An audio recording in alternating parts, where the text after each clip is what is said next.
E veio a mim uma palavra aqui para essa noite.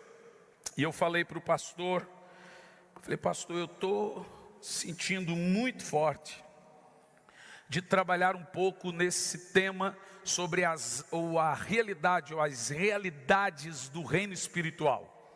Falar sobre batalha espiritual e daí terminarmos orando pelas famílias, seja por cura, seja por libertação. Grande parte das nossas lutas são perdidas por desconhecimento. A única maneira de você derrotar o seu inimigo é conhecendo ele. Sem o total conhecimento da realidade espiritual, você vai perder todas as suas guerras. A Bíblia fala dessa realidade. O apóstolo Paulo, se hoje fosse conhecido como um pregador numa determinada área, eles iam dizer que ele era um pregador de batalha espiritual. Porque era um tema que ele abordava incansavelmente. E eu gostaria de falar sobre esse tema, sobre a questão da realidade espiritual, dos mundos, que a Bíblia chama de mundos espirituais. Você sabe, você é um indivíduo constituído de uma tricotomia. Nós somos espírito, alma e corpo. O espírito é a parte sua que se comunica com o céu. Então ele opera verticalmente. A alma opera horizontalmente. E o corpo, ele reage aos dois, tanto ao espírito quanto à alma. Então você vai analisar comigo que você é muito mais espiritual do que carnal. Você tem espírito e alma, que ambos fazem parte do invisível. E apenas um corpinho que não serve para quase nada.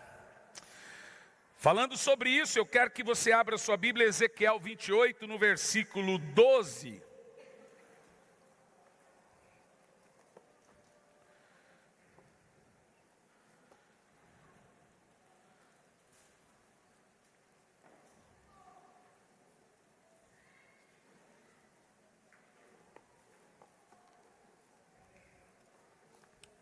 O texto diz assim, Ezequiel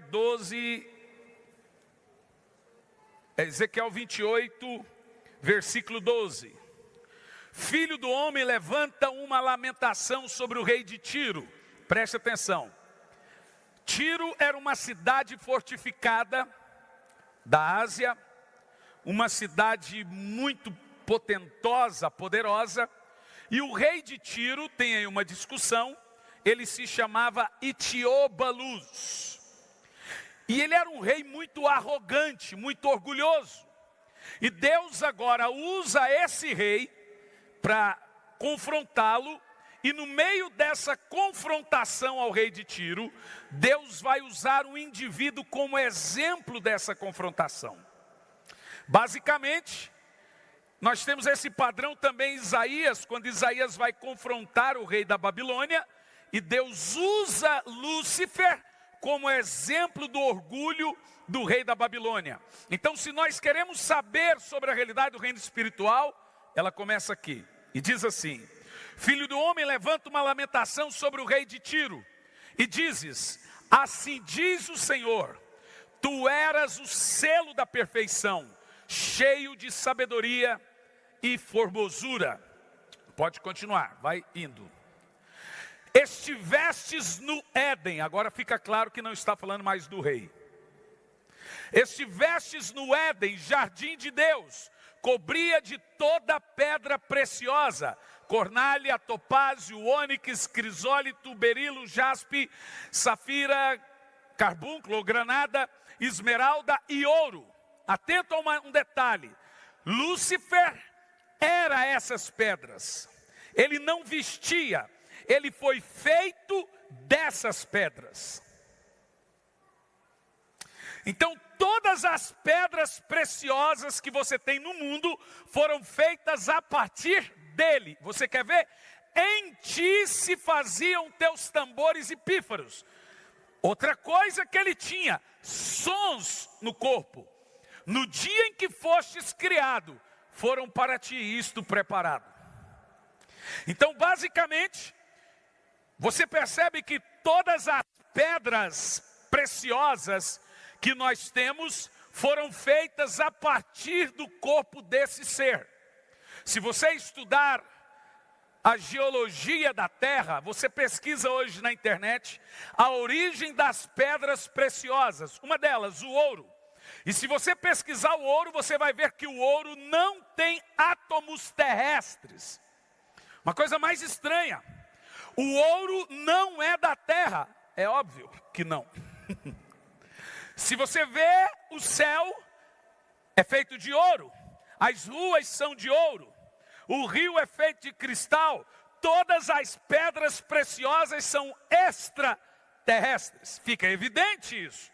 Mas uma coisa que me chama a atenção nesse texto, e continua dizendo, aqui falou sobre a composição corporal de Lúcifer. Ele era isso, e brilhava como ouro. Continua. No verso em diante. Eu te coloquei como querubim da guarda. Observa a palavra. A palavra é guardador, protetor, guardador, querubim da guarda.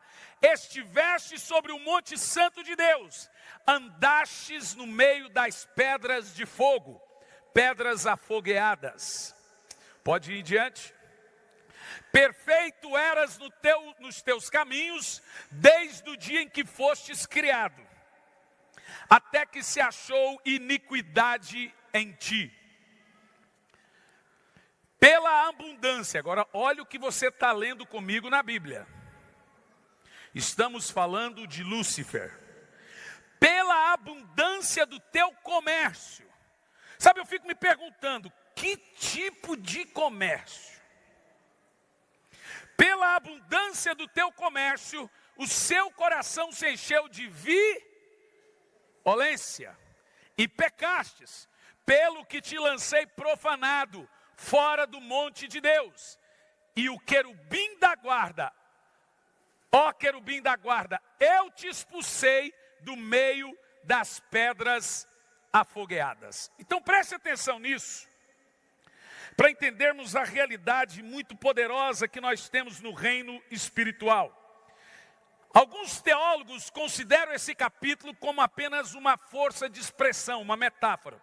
Outros dizem que esse querubim era um título dado para Adão. Eu acho um pouco difícil. Adão foi feito da terra. A palavra Adam é vermelho.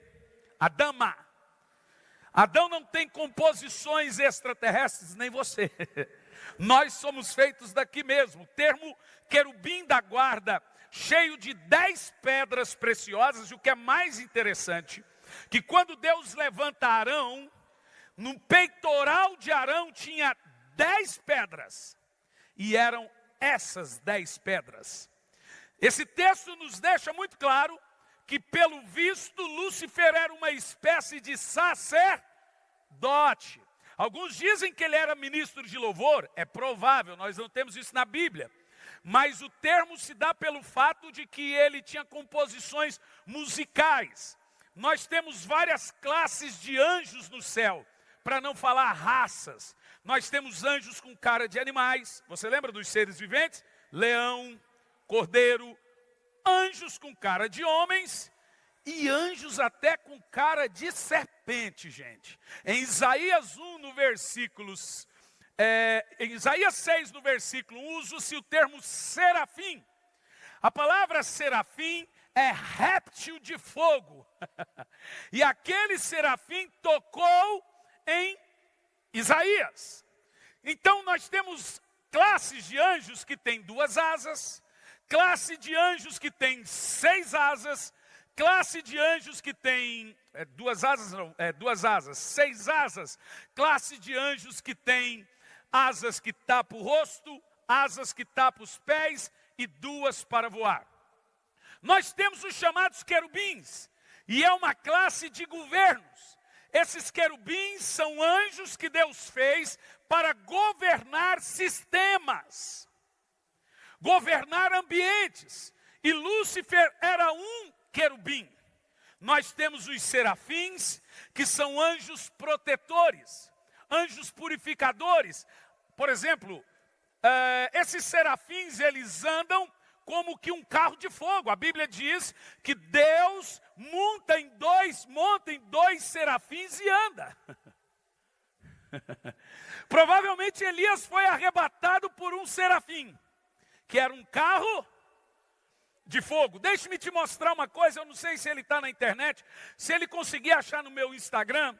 Eu estava pregando num culto recentemente e uma irmã tirou uma foto. E do meu lado apareceu um anjo de fogo. E esse anjo dava a altura do púlpito. Basicamente é mais ou menos assim. Porque quando nós falamos de Adão, você imagina que Adão era assim igual nós. Baixinho, com essa cara de lata. Pense o seguinte, Adão, a Bíblia diz que ele era igual aos anjos em força e poder. Então provavelmente ele devia ser muito alto. Qual é o tamanho médio de um anjo? Depende muito. A Bíblia diz que as portas da cidade santa têm 12 metros. E os querubins encostam a cabeça na porta. Então, mais ou menos, calculamos que esses anjos têm aí aproximadamente mais de 10 metros de altura. Provavelmente Adão tinha mais de 5 metros. Ele era muito grande e muito forte. E o pecado fez acontecer essa coisa que nós somos hoje em dia. Então, basicamente, para você entender o que eu estou falando, Lúcifer era uma classe de anjos, querubins. Nós temos os anjos que têm a afeição dos homens. Miguel é um anjo que é chamado de homem, porque se parece com homens. Gabriel também é chamado de o homem Gabriel. É um anjo que tem cara de homens. São as classes de anjos. E o querubim também é um anjo que tem cara de homens. Agora escute isso. Uma coisa interessante que eu tenho aqui nesse texto, a hora que achar a foto pode colocar. Diz assim, ó. Estivestes no Éden, jardim de Deus. Eu quero ser bem instigador aqui nessa noite. Se Lúcifer esteve no Éden, quando foi isso? Porque quando nós vemos a história de Adão, ele já é a serpente. Quem está entendendo o que eu estou falando? Mas essa história é o que nós chamamos de história de eternidade passada. Você já leu na Bíblia ou já viu alguém pregando sobre eternidade passada e eternidade futura?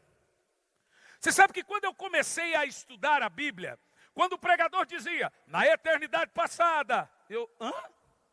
Na eternidade futura, eu, hã? Para mim, eternidade é eternidade. Como é possível existir eternidade passada e eternidade futura? Deixe-me te explicar.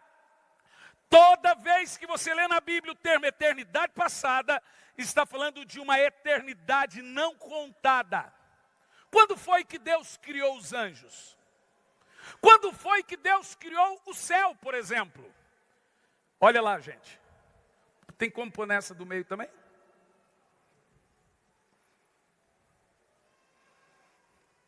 Olha lá. Legal, né? Eu te empresto ele depois. Provavelmente é um serafim que tocou Isaías.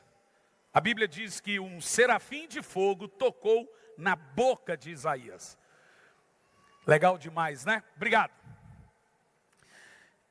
Yes, é muito bom. Dura quando aparece demônio também. Então escute isso. Eu quero te fazer uma pergunta aqui. Lúcifer caiu ou não caiu? Ele caiu antes de Adão ou depois de Adão? Responda. Se Lúcifer caiu antes de Adão, ele caiu aonde? Na terra? Bugou? Como que ele caiu na terra? Vamos lá. Lúcifer caiu antes de Adão. Se foi antes de Adão, foi antes dos 6 dias, ou 7. Se ele caiu antes dos 7 dias, aonde ele caiu? Ou você acha que ele virou um titã, ficou sentado no trono do universo, transformando as nações em areia? Porque tem gente que prega isso, que Lúcifer ficou vagando pelos... Esse povo está assistindo muito filme da Marvel. Ficou vagando pelos planetas, devastando os planetas. Aí quando Deus fez a terra, ele veio para a terra. Então vamos lá saber aonde Lúcifer caiu. E depois vamos lidar como ele caiu. Porque no texto aqui diz: estivestes no Éden, jardim de Deus. Ezequiel 28, no versículo 13, diz: estivestes no Éden, lugar de delícias, no jardim de Deus. Vamos ver de onde ou aonde ele caiu no texto. Pode continuar o texto a partir do versículo 16. Pela abundância do teu comércio, o teu coração se encheu de violência e pecastes, pelo que te lancei profanado fora do monte de Deus. E o querubim da guarda te expulsou do meio das pedras afogueadas. Pode continuar. Elevou-se o seu coração por causa da tua formosura, corrompestes a tua sabedoria, por causa do seu brilho, o seu resplendor, por terra te lancei. Mas aí aqui ainda temos um português experimental. Pode ser o planeta ou pode ser no chão. Não está na terra, está por terra. Ok. Mas veja agora Isaías no capítulo 14, no versículo 12, para você saber aonde Lúcifer foi jogado. E aí nós temos uma aplicação fantástica sobre a realidade espiritual. E eu quero terminar aqui hoje falando sobre arma de ataque e arma de defesa contra o reino das trevas. Isaías 14, versículo 12. Como caístes do céu, ó estrela da manhã, filha da alva, como fostes lançado por terra, tu que prostrava as nações. O quê? Você leu? Tu que prostrava o quê? Que nações? Que nações que ele prostrava? Isso é antes dele cair, antes de Adão e Eva, antes dos 7 dias, no que nós chamamos de eternidade passada. Porque a única eternidade contada na Bíblia é a futura. A passada é será que é? Vamos, continua o texto. Ali ainda temos por terra, mas agora vai mudar. E tu dizias no teu coração: eu subirei acima das estrelas de Deus, exaltarei o meu trono, e no monte da congregação me assentarei nas extremidades do norte. Quer dizer que ele está abaixo. Subirei acima das mais altas nuvens e serei semelhante ao Altíssimo. Agora olha o texto. Contudo, levado serás ao Sheol, ao mais profundo do abismo. Dá uma pausa aí. Eu mandei para eles ali uma definição da palavra abismo. Primeiro, o texto sugere que ele foi jogado no lugar. A palavra inferno em hebraico é Sheol, e inferno em grego é Hades. Sheol é um lugar que Deus fez para o diabo e seus anjos. E aonde é esse Sheol? No abismo. E o que é esse abismo?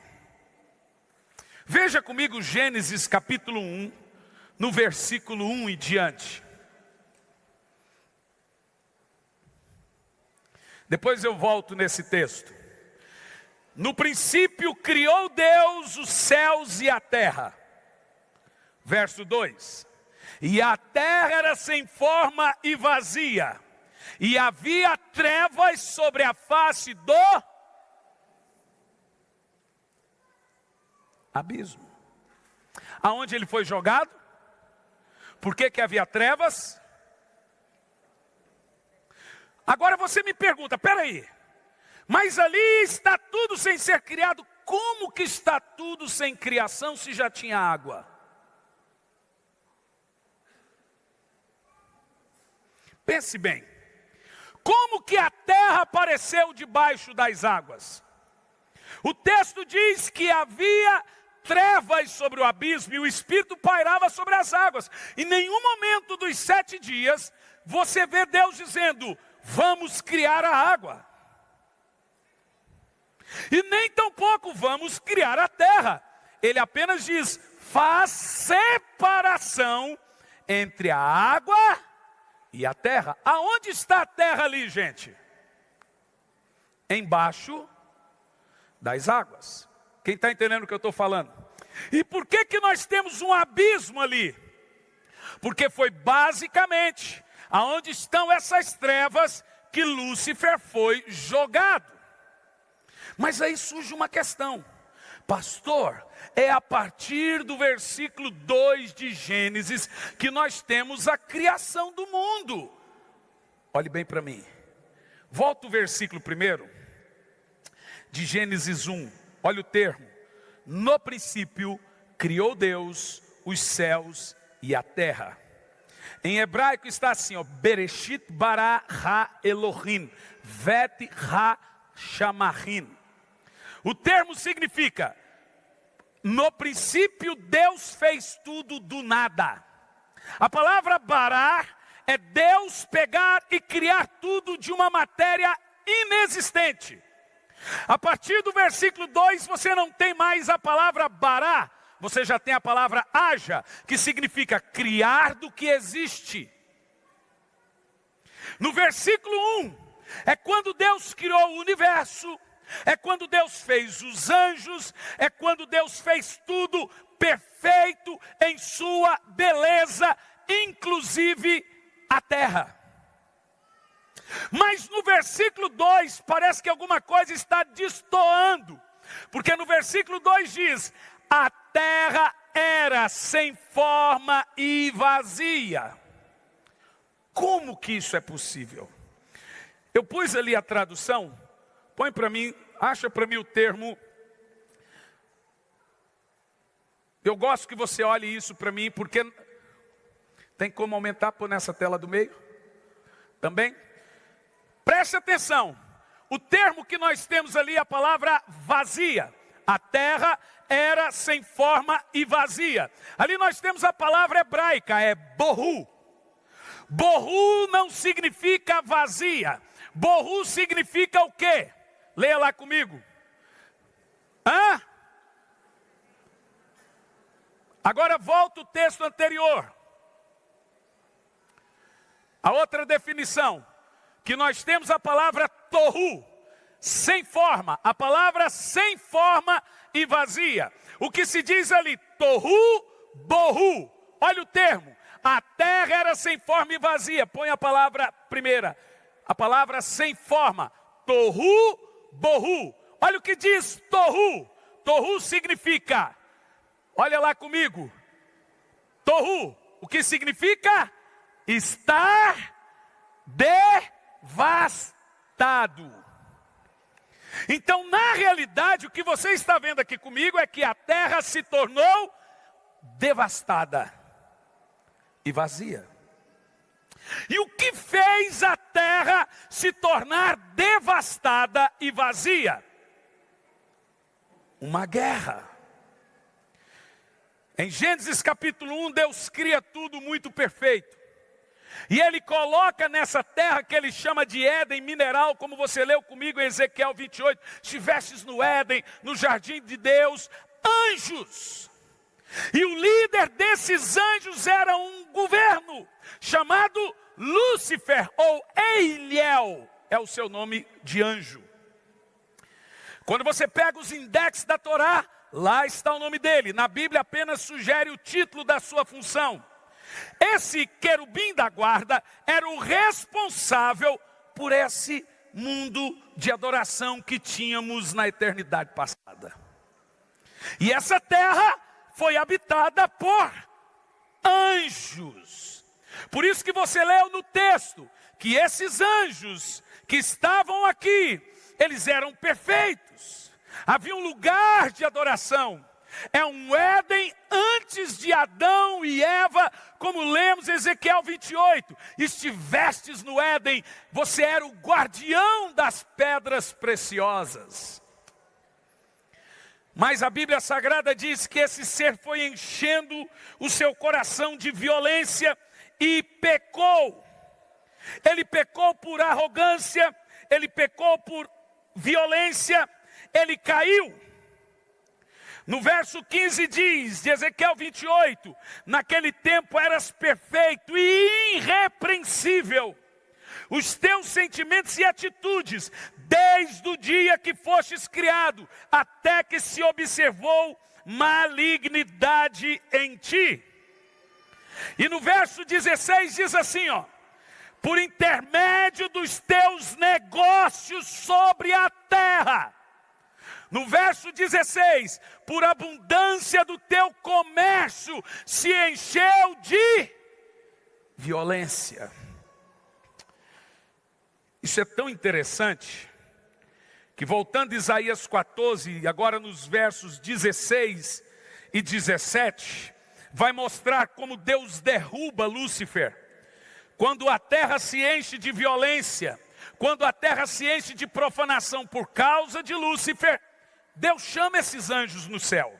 No verso 16 e 17, os que te virem, te contemplarão, considerar-te-ão e dirão, não é este o varão que fazia estremecer a terra, e que fazia tremer os reinos, e que punha o mundo como um deserto, e assolava as suas cidades, e os cativos não deixava ir soltos. Isso é antes de Gênesis, versículo 2. Volta o versículo 12 desse texto para você entender. Verso 12, desse Isaías. Nesse capítulo 12. Como caístes do céu, ó estrela da manhã, filho da alva, como fostes lançado por terra, tu que prostrava as nações. Continua. E tu dizias no teu coração, eu subirei ao céu e acima das estrelas, anjos de Deus, colocarei o meu trono e me assentarei nas extremidades do norte. Subirei acima das mais altas nuvens e serei semelhante ao Altíssimo. Contudo, levado serás ao inferno, ao mais profundo do abismo. Pode continuar. E os que te virem te contemplarão, considerar-te-ão e dirão, não é este o varão que faria estremecer a terra e que fazia tremer os reinos? De quem está falando? Agora em Ezequiel 28 diz que Deus convida e chama esses anjos. E o livro de Salmos diz que houve batalha. As nações se embraveceram, os reinos se moveram. Ele levantou a sua voz e a terra se derreteu. Aí você entende a palavra devastada. Por causa da iniquidade provocada por Lúcifer aqui nessa terra, Deus brada e derrete a terra. Ele abre as comportas da terra e todas as águas cobrem a terra. E agora o que nós temos? Uma quantidade de zilhões de anos incontáveis entre Gênesis capítulo 1, versículo 1 e Gênesis capítulo 1, no versículo 2. Não sabemos quanto tempo essa terra está embaixo das águas. E no abismo estão os anjos caídos e Lúcifer. Mas será que eles foram lançados na terra, nessa terra? Veja Apocalipse capítulo 12, no versículo 1, por favor. E viu-se um grande sinal no céu, a mulher vestida de sol, tendo a lua debaixo dos seus pés e uma coroa de 12 estrelas sobre a sua cabeça. Continua. E viu pode ir em diante, o partido 2. E estava grávida, gritando com dores de parto para dar à luz. Essa mulher tanto representa Israel no primeiro século, que era perseguido, como agora representa a igreja. Quem é perseguido agora é a igreja. Mas olha o texto. Viu-se também outro sinal, um grande dragão vermelho, que tinha 7 cabeças e 10 chifres, e sobre as suas cabeças 7 diademas. E a sua cauda levou após si a terça parte das estrelas do céu.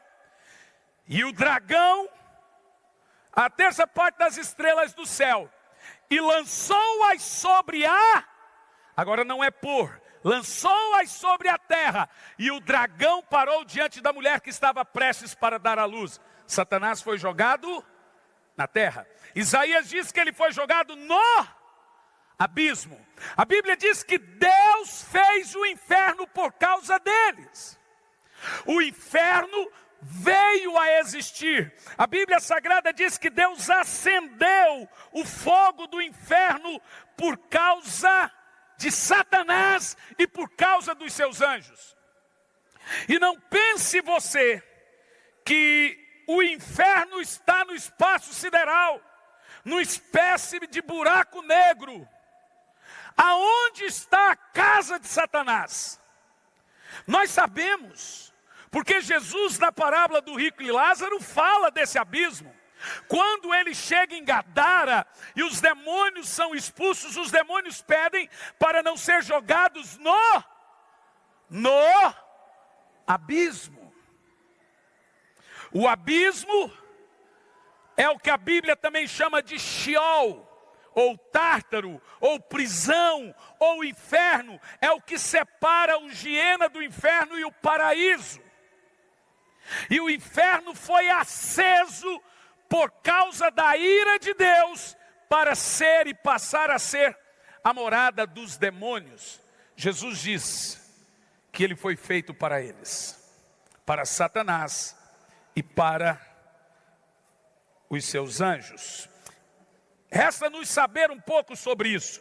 Deuteronômio 32, no versículo 22, veja comigo. Deuteronômio 32, versículo 22. Porque um fogo se acendeu na minha ira, e arde até o mais profundo O fogo do inferno não é do diabo, o fogo do inferno é de Deus. Satanás nunca na Bíblia é taxado por alguém que possui ou produz fogo. O fogo que arde no Sheol é o mesmo fogo do céu. Deus é chamado tanto de fogo purificador, como de fogo consumidor. O fogo que batizou os apóstolos matou Ananias e Safira. O fogo que não se consumia na tenda de Moisés matou os 2 filhos de Arão. Paulo diz que o fogo prova-nos, e esse fogo queima madeira, feno e palha. O mesmo fogo purifica ouro, prata e pérolas. Então o fogo que arde no inferno é o fogo santo de Deus. A Bíblia diz que Deus fez o fogo descer do céu até o inferno. E olha o que diz: ao profundo do Sheol. E esse fogo no inferno devora a terra com o seu fruto e abrasa os fundamentos dos montes. Falando dos vulcões. Está muito claro para nós que o fogo que emerge dos vulcões vem do Sheol. Você está lendo comigo isso, não? Leia você esse texto em voz alta, por favor.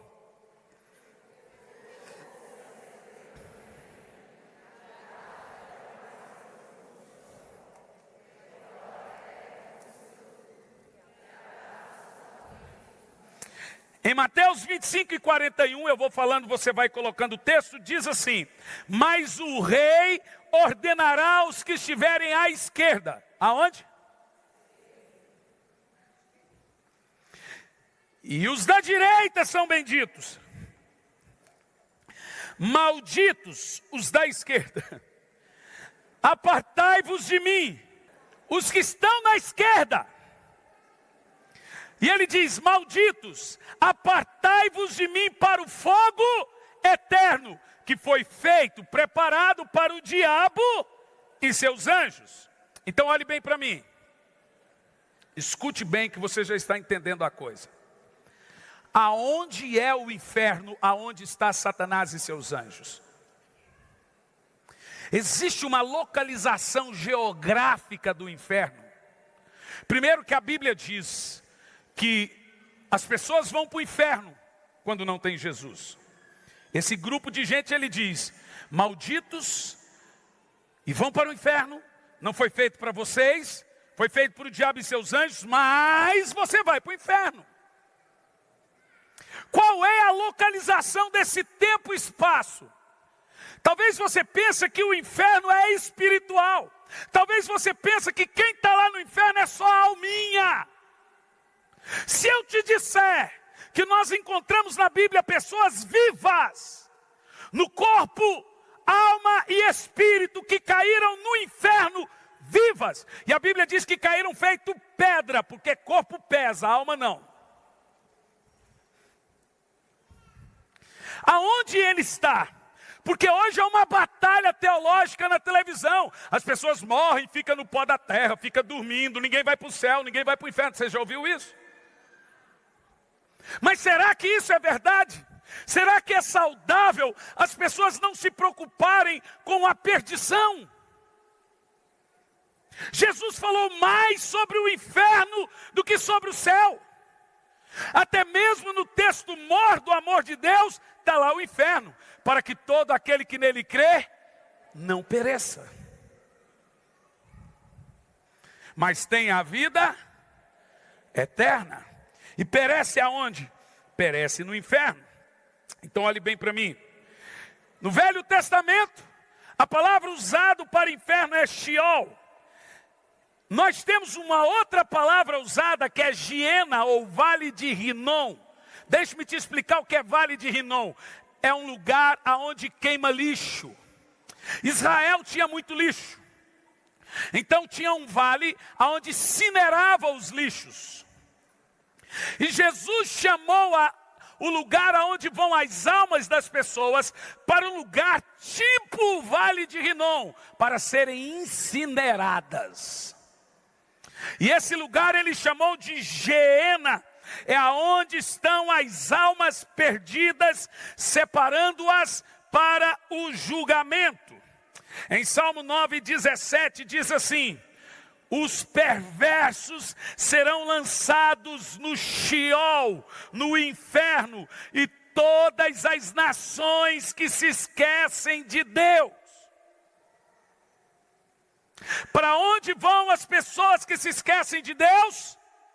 Leia o texto em voz alta.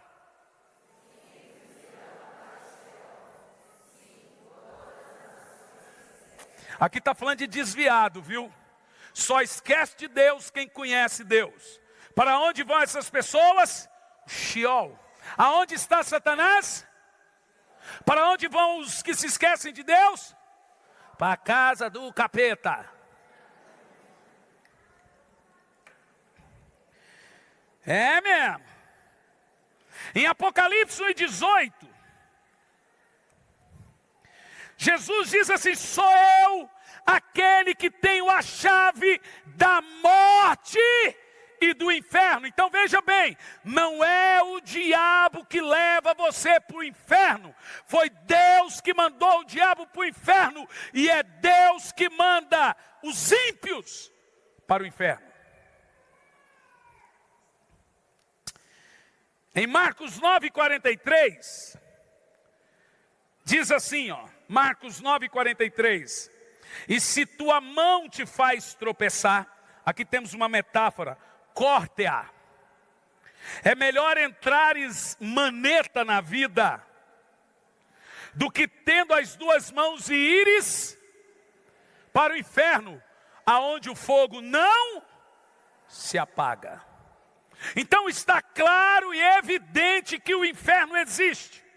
E ele está lá por causa de Satanás e seus anjos. A terça parte dos anjos. Eu não tenho como a gente fazer o cálculo, mas eu posso fazer ficticiamente um cálculo. Suponhamos que tenhamos 10 bilhões de anjos Tem muito mais que isso. Se caiu a terça parte, para cada 10 anjos, quantos demônios? 3 demônios. Vamos arredondar para 3, que o meu forte não é matemática.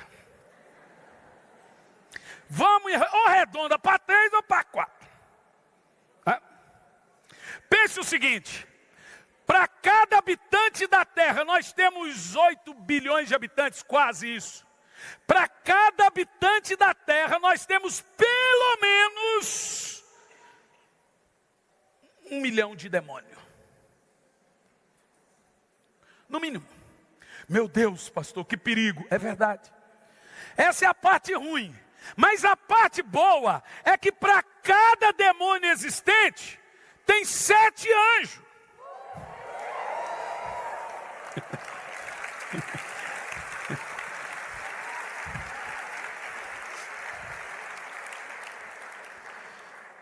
Por isso que a Bíblia diz que existe uma guerra entre o bem e o mal. Jesus chamou Satanás de príncipe deste mundo. Esse lugar já foi dele, deixou de ser dele e passou a ser dele de novo. Lembra quando ele levou Jesus na ponta do pináculo? Ele mostrou, diz a Bíblia, os reinos da terra. Ele disse: você está vendo isso aqui? Tudo é meu. Está vendo ali, ó, Arena do Corinthians? Está vendo aqui? Tudo isso é meu. E ele disse mais: tudo isso te darei. E olha o que ele diz: porque me foi dado. Então eu dou, está lá na Bíblia, a quem eu quiser. Mas quem deu isso para ele, irmão? Aí você fala: foi Deus. Um dia foi, mas ele perdeu. Porque Deus criou o homem. Veja, Lúcifer se vestia com pedras. Lúcifer era o querubim da guarda. Lúcifer era um sacerdote. Lúcifer dominava as nações, como nós lemos em Isaías. Agora Deus vem depois de zilhões de anos e fala: vou fazer o homem. Ele não vai se vestir de pedras, ele vai se vestir com a minha glória. Esse homem vai ser igual a mim, a minha imagem, a minha semelhança. E agora tudo que era de Lúcifer, inclusive a terra, Deus disse: domine, domine, domine. Tudo isso é seu. Que maravilha. Mas esse homem estava com a rebimboca da parafuseta meia fraca, porque era tudo dele. Agora pense o seguinte comigo: eu te dou um presente, você pega esse presente que eu te dei e você dá para outro, alguém que eu não gosto. Eu posso ir lá e tomar dessa pessoa esse presente? Responda. Só tem uma maneira de eu ter de volta aquilo. Quem falou? Comprando. E aonde que houve essa compra? Yes. E não é só isso. A Bíblia diz que na cruz ele envergonhou os principados e potestades. Ele colocou a dívida. Adão nos deixou em dívida. Ele cravou na cruz essa dívida e ele tomou. Ele desceu às profundezas do inferno, no Sheol. Pegou o governo do mundo. Tomou os reinos da terra e disse: tudo é meu. Eu tenho todo o poder e toda a autoridade no céu e na terra. Aleluia. Em Filipenses no capítulo 2, no versículo 6, a Bíblia diz que ao nome de Jesus se dobre todos os joelhos, dos que estão no céu, dos que estão na terra, dos que estão no Sheol, e toda língua confesse no céu, na terra, no Sheol, que Jesus Cristo é o Senhor. Olhe bem, calma. Nesse exato momento tem demônios no abismo dizendo: Jesus é o Senhor, Jesus é o Senhor, Jesus é o Senhor, Jesus é o Senhor.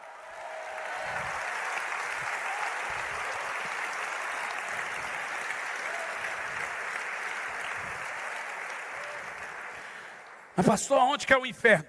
Você está pisando nele. O inferno, biblicamente falando, é no centro da terra. Sério, pastor? Não, estou brincando. O inferno não é num lugar. Apesar de ser morada de espíritos, ele é completamente físico. Quando a Bíblia diz que o mundo jaz no maligno, a palavra está plantado em cima do maligno. Vamos ver isso. Lucas 10, 15. Eu vou fazer isso primeiro, para você entender a importância do crente. Segundo, a importância da igreja. Terceiro, quem é você no reino espiritual? Lucas 10, 15. Tu, Cafarnaum, porventura serás elevado até o céu, até o Hades. Agora estamos no Novo Testamento, é grego. Hades é inferno. Até o Hades descerá. Agora escute o que você vai se surpreender. Antes da morte de Jesus, todos que morriam, sejam ímpios ou não, iam para o Sheol. Abraão foi para o Sheol. E às vezes você fala assim, por que Satanás contendeu com Miguel pelo corpo de Moisés? Ali nós temos uma briga jurídica. Porque você vê na transfiguração Moisés e Elias voltando, deixando claro que Moisés e Elias estão no céu.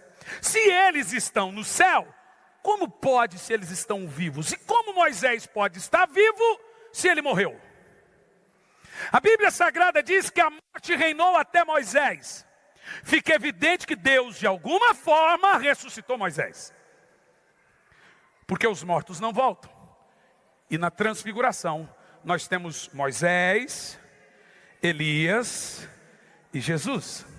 Não é uma visão, eles vieram. Isso está muito claro para mim. Nós não temos só lá no céu esses dois, nós temos também Enoque. Homens, a Bíblia diz que carne e sangue não entra no céu. Mas nós temos Enoque, nós temos Elias, nós temos Moisés. Então a briga de Satanás pelo corpo de Moisés é uma briga jurídica. Ele tem direito às almas. Tinha.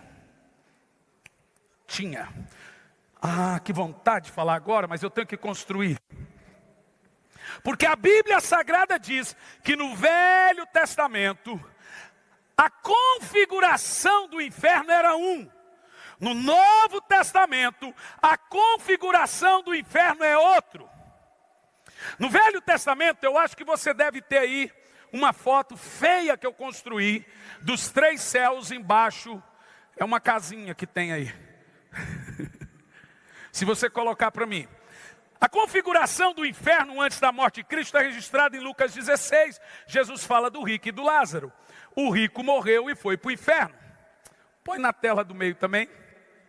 O Lázaro morreu e foi para o paraíso.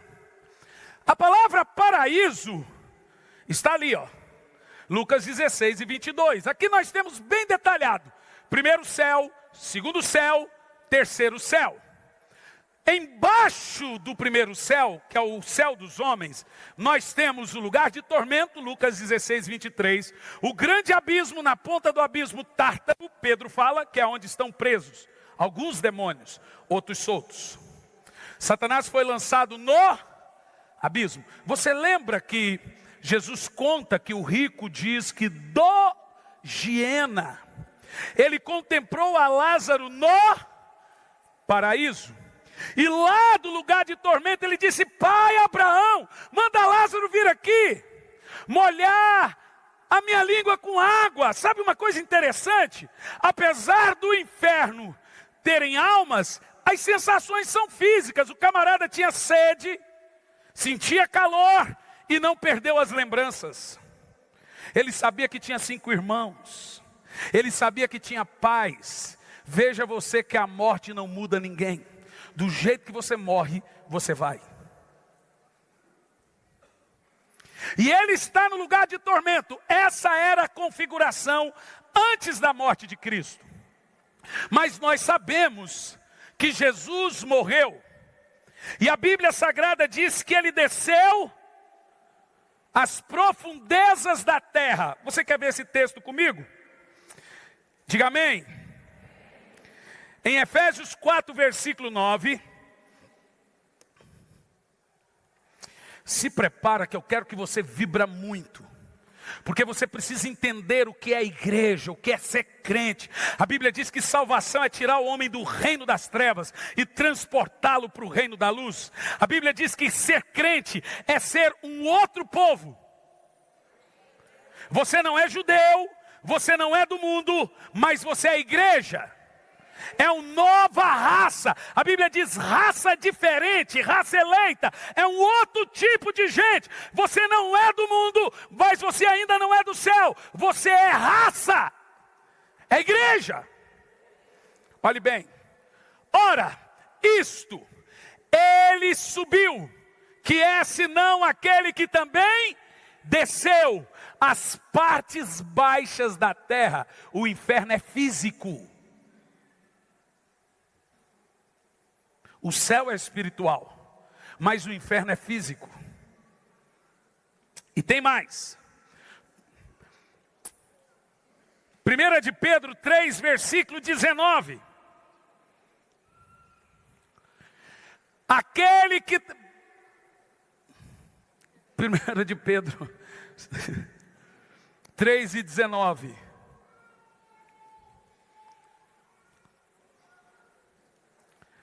No qual também foi, agora olhe bem isso, e pregou aos espíritos em prisão. Continua o texto. Os quais, noutro tempo, foram rebeldes, quando a longanimidade de Deus esperava, nos dias de Noé, enquanto se preparava a arca, na qual poucas, isto é, 8 almas se salvaram. Presta atenção. Aqui a aplicação tem que ser muito bem exegética. Que daqui nascem as heresias. Esses dias eu vi um pregador dizendo que até Judas está salvo porque morreu antes de Jesus morrer. Não é isso que o texto está dizendo. Pastor, o texto está dizendo que Jesus pregou para os rebeldes pré-diluvianos. Eis. Nós temos 4 palavras na Bíblia para a palavra pregar. Uma delas é pregueira, de onde surgiu a palavra profetizar. Isso, Velho Testamento. Outra delas é eioélio. Outra delas é querigma, grego. Outra delas é querucho. Vou te explicar 2. Querigma é pregação. Querigma significa o quê? Boas novas. Tudo que se prega como boa notícia, a Bíblia usa o termo querigma. Quando Jesus disse, ide por todo mundo e querigma o evangelho, ele está dizendo, aplique uma boa notícia. Isso é querigma. O que é o evangelho? Dar a boa notícia que Jesus morreu pelos seus pecados e você não tem mais condenação. Basta você se arrepender e você está salvo. Esse é o evangelho. Isso é querigma. Mas nós temos também uma outra palavra na Bíblia para pregar, que é querucho. Querucho não é boas novas. Querucho é aplicar uma sentença. Vou te explicar. Quando Jonas foi em Nínive, a Bíblia diz que ele tinha que pregar. E a Bíblia diz que ele pregou 40 dias. Olha a pregação de Jonas. Em 40 dias, vocês vão morrer. Isso não pode ser uma boa notícia, gente. O que ele estava fazendo? Aplicando uma sentença. Então, querucho é pregação de juízo, é pregação de condenação, é pregação é uma profecia dura. Às vezes o profeta, Deus manda ele pregar querigma, às vezes Deus manda ele aplicar um juízo. Vai lá e diga, ô seu infeliz, miserável, a casa caiu. Isso é querucho. Quando a Bíblia diz que Deus desceu ao Sheol e pregou a esses antediluvianos, Ele não pregou para salvar, mesmo porque a Bíblia diz que só 8 foram salvos. Se Ele não pregou para salvar, por que Ele pregou? Ele aplicou a eles a sentença. Eles não sabiam por que estavam lá, então o Senhor não deixou eles ignorantes. Mas olha o que aconteceu. Ao pregar aos espíritos em prisão, ele foi ao paraíso. O paraíso era embaixo, todos desciam ao Sheol. Você quer ver? Não precisa pôr na tela, eu só cito. Salmos 16:10, Davi disse: não deixará que a minha alma sofra no Sheol. Salmos 30, verso 3, Senhor do Sheol, fizeste subir a minha alma, preservaste minha vida para que eu não descestes mais ao abismo. Isaías 14:15 diz: contudo serás levado ao reino dos mortos, ao mais profundo do abismo. Jacó, quando ficou sabendo que José morreu, a Bíblia diz que ele disse: eu quero descer ao Sheol para me encontrar com meu filho. Jesus ainda não tinha preparado João 14, verso 1.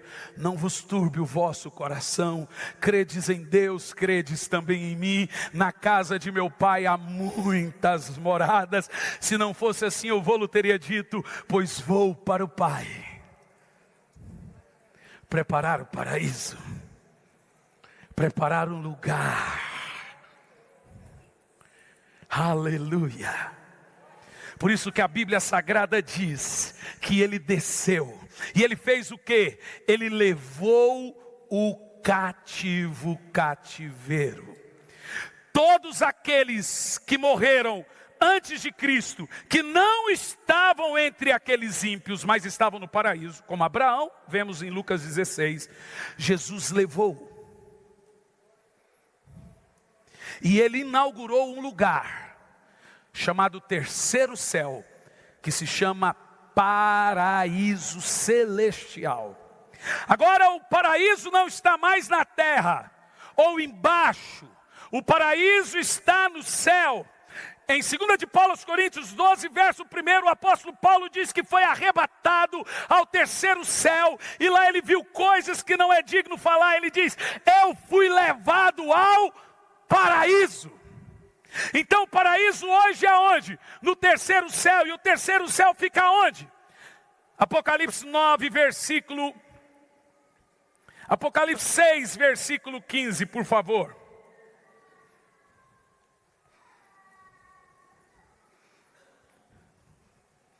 E os reis da terra, e os grandes, e os chefes militares, os ricos e os poderosos, e todo escravo e livre, se esconderam nas cavernas e nas rochas das montanhas. Põe Apocalipse capítulo 9, versículo 1.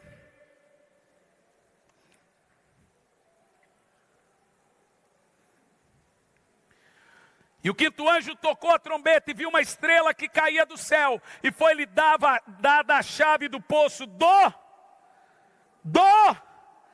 e o abismo é o que, gente?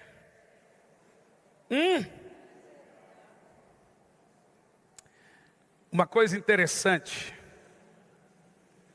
que eu encontrei aqui na terra é que a igreja divide o espaço com o inferno. Deus não levantou uma igreja frouxa. Deus só levantou a igreja aqui com uma missão: eu te coloco como ovelhas no meio de lobos. Na época que Jesus disse: levantarei a minha igreja, tinha muitas igrejas e muitos templos, tinha muitos reinos. Jesus agora separa um povo escolhido, e ele põe e chama esse povo de luz do mundo, sal da terra. E por que você tem o título de luz do mundo e sal da terra? Porque o mundo é dominado pelo príncipe desse mundo. Jesus disse: o príncipe desse mundo é chegado, só não tem poder sobre mim. Paulo chama ele de Deus desse século, que cega o entendimento dos homens, para que não veja a glória de Cristo. Você sabe o que é uma guerra espiritual? É converter um homem das trevas para a luz.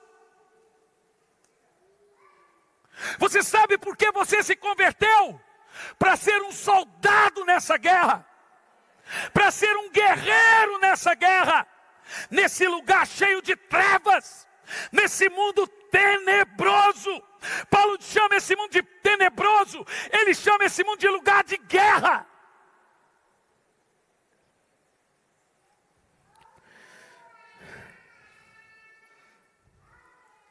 Deixe-me te dizer uma coisa: Satanás é o indivíduo mais poderoso da terra, depois de Deus. Ele é mais poderoso do que a ONU, do que a Alemanha, do que os Estados Unidos, do que tudo. Não há nada abaixo de Deus mais poderoso do que Lúcifer. Ele é tão poderoso que Jesus chama ele de valente. Jesus chama ele do valente que veio para pegar você e prender.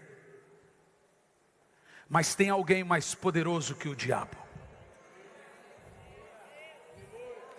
Ele é forte, poderoso, é o grande valente. Mas Jesus disse: vindo outro mais valente, toma a armadura, toma tudo que tem. Veja, a Bíblia diz que Satanás não tem armadura, mas a Bíblia olha para você e diz: revesti-vos da armadura de Deus, para poder ficar firme contra as astutas ciladas do diabo. Sabe, Satanás é poderoso, Satanás é tudo isso, mas Jesus diz: eu vos dou poder e autoridade para pisar serpentes e escorpiões e sobre todo o poder do mal, e nada nos fará dano algum. Deixe-me te dizer, primeira coisa, não podemos desprezar o diabo. Paulo diz: não ignore suas astúcias. A Bíblia diz que nem Miguel ousou pronunciar contra ele palavra de juízo. Nós não temos força em nós, a nossa força vem do Senhor. Mas Jesus diz: em meu nome, cure os enfermos, expulse os demônios. Aonde você chegar, haverá libertação. Aonde você chegar, haverá cura. Olhe para mim, crente, você é um ser poderoso. Pedro andava e a sombra dele curava as pessoas. Eu estou aqui para dizer que você é alguém sobrenatural. Há poder de Deus na sua mão, há poder de Deus na sua casa. Você tem poder, e o seu poder se limita em desfazer as obras de Satanás nesse mundo. A igreja está aqui para expandir a luz. A igreja está aqui para expandir esse reino, o reino de Cristo. E eu concluo.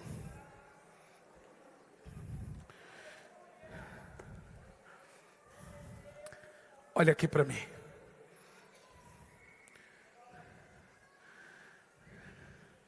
Como você se torna um soldado nesse exército?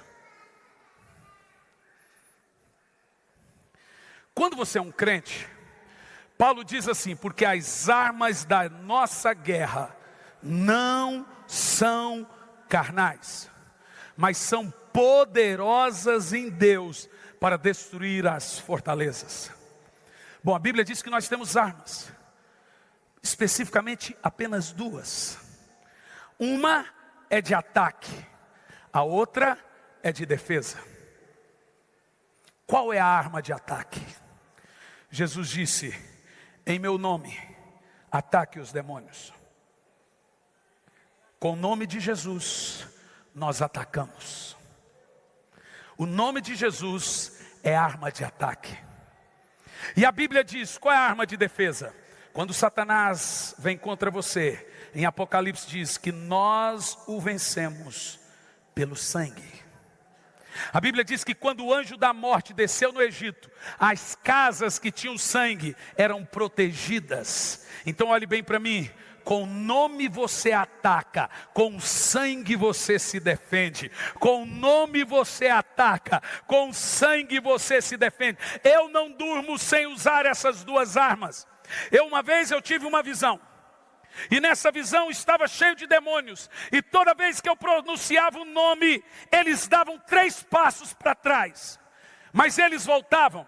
A Bíblia diz que Satanás foi embora depois de ter tentado Jesus e diz: por um tempo, breve tempo. Você precisa entender usar essas armas. Eles recuam, mas voltam. E quando ele te ataca, quando você sai de casa, tem uma batalha, começa a clamar o nome. Porque deixe-me te dizer, o nome de Jesus não serve para o diabo. O nome de Jesus serve para Deus. O Senhor me deu a revelação do nome do sangue. O sangue é uma chave de ordem para anjos. Quando você fala, há poder no sangue, ou em nome de Jesus, a Bíblia diz que aos seus anjos, Ele dá ordem ao nosso respeito. Pronunciar o sangue, ou clamar pelo nome, faz os anjos de Deus guerrearem ao seu favor.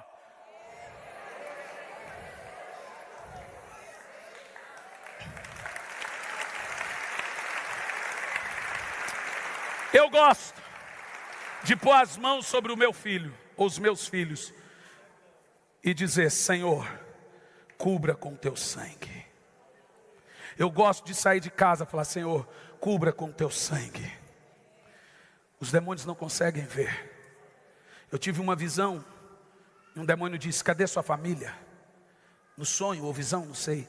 Eu disse: está em casa, mas eu não consigo ver. Minha mulher está aqui do meu lado, não estou vendo. Nós somos escondidos no sangue de Cristo. A Bíblia diz que debaixo das suas asas estamos seguros. Não tenha medo de bruxaria, feitiçaria, demônio, principado, potestade. A Bíblia diz que eles são vencidos. A Bíblia diz que Ele despojou e cravou lá na cruz a cabeça da serpente no seu calcanhar e venceu as trevas. E Ele veio a você e diz: eu te dou esse poder, eu te devolvo o reino do mundo. Fique em pé no seu lugar.